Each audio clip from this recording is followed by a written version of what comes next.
दोस्तों, शोधकर्ता हमेशा यह समझने में आकर्षित रहे हैं कि हमारे पूर्वजों ने अपना समय कैसे बिताया होगा, समतल जमीन पर चलकर या पेड़ों पर लटककर।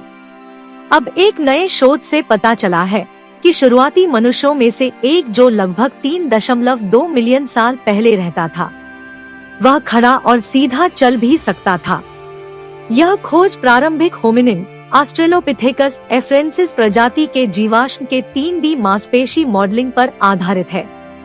यह जीवाश्म जिस पूर्वज का है, उसका नाम लूसी रखा गया है। यह 1974 में इथियोपिया में पाया गया था, लेकिन विश्लेषण हाल ही में किया गया था। शोधकर्ताओं ने कहा कि दुर्लभ जीवाश्म कंकाल का 40% हिस्सा एक महिला का है।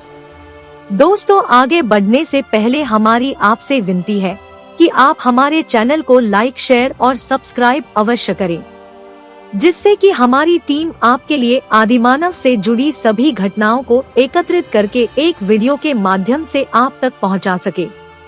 तो बिना किसी देरी के बढ़ते हैं वीडियो की ओर। दोस्तों, जो चीज हमें इंसान बनाती है, उसका परिभाषित पहलू 2 पैरों पर चलने की क्षमता है। लेकिन यह कैसे और क्यों विकसित हुआ, इस पर लंबे समय से बहस चल रही है। बेशक जीवाश्म रिकॉर्ड में हम नंगी हड्डियों को देखते रह जाते हैं, लेकिन मांसपेशियां शरीर को जीवंत बनाती है। वे आपको चलने, दौड़ने, कूदने की स्थिति को प्रभावित करती है। इसलिए अगर हम यह समझना चाहते हैं कि हमारे पूर्वज कैसे आगे बढ़े, तो हमें सबसे पहले उनके कोमल ऊतकों का पुनर्निर्माण करना होगा। विशेषज्ञ के अनुसार लूसी आधुनिक इंसानों से छोटी थी। उसकी ऊंचाई लगभग 3.3 फीट और उसका चेहरा वानर जैसा था। साइंस एक्सपर्ट ने कहा कि उनके पैरों में वसा से मांसपेशियों का अनुपात भी बहुत कम रहा होगा। साइंस एक्सपर्ट के अनुसार मांसपेशियों के पुनर्निर्माण से पता चला कि लूसी के पैर और पेल्विक मांसपेशियां और घुटने की मांसपेशियां मजबूत थी, जो सीधे चलने की अनुमति देती थी। दोस्तों, यदि हम होमो हैबिलिस की बात करें तो होमो हैबिलिस पूरी तरह से 2 पैरों पर चलने वाला मानव होने के साथ साथ एक अच्छा और शायद बार बार चढ़ने वाला व्यक्ति था, जिसके मजबूत हाथ ओल्डोवन उद्योग से संबंधित पत्थर के औजार बनाते थे। वास्तव में ऐसा माना जाता है कि जीनस होमो पहली बार लगभग 2.5 मिलियन वर्ष पहले उभरा था।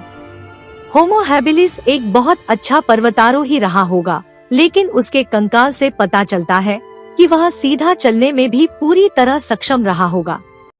हालांकि होमो हैबिलिस का मस्तिष्क होमो इरेक्टस की तुलना में छोटा है। यह बताना मुश्किल है कि होमो हैबिलिस किस प्रजाति से विकसित हुआ होगा और यह किस प्रजाति में विकसित हुआ होगा। कुल मिलाकर यह स्पष्ट है कि होमो हैबिलिस हमें उस चीज का एक दिलचस्प मिश्रण प्रदान करता है जो हम जानते हैं, जिसके बारे में हमें बहुत कम जानकारी है, कि यह अनथीन चर्चाओं को बढ़ावा देता है। होमो हैबिलिस दोनों पैरों पर सीधे चलते थे और कुशलता से चढ़ते थे, पत्थर के औजार बनाते और इस्तेमाल करते थे और पूर्वी और दक्षिण अफ्रीका में अलग अलग वातावरण में जीवित रहे, जहां इसने न केवल काफी लचीली भोजन रणनीतियों को नियोजित किया, बल्कि खतरे के रूप में भी सतर्क रहना सिखा।